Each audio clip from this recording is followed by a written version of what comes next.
વરુથીની એકાદશીની વ્રત કથા।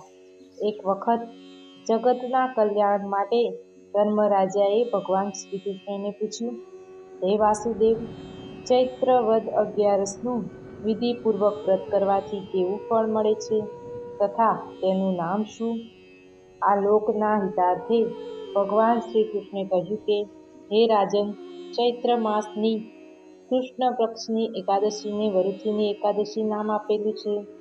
આ એકાદશી આ લોકમાં અને પરલોકમાં સુખ આપનારી છે, તેથી તેને વરુથીની કહેવામાં આવે છે। પૂર્વે વરુથીની એકાદશીના વ્રતના પ્રભાવે રાજા મંદાતા અને ધુંધુમાર જેવા સ્વર્ગને પામ્યા હતા। ભગવાન શંકર પણ આ એકાદશીના વ્રતના પ્રભાવે બ્રહ્મકપાલથી મુક્તિ પામ્યા હતા। 10,000 વર્ષથી તપ કરવાથી જે ફળ મળે છે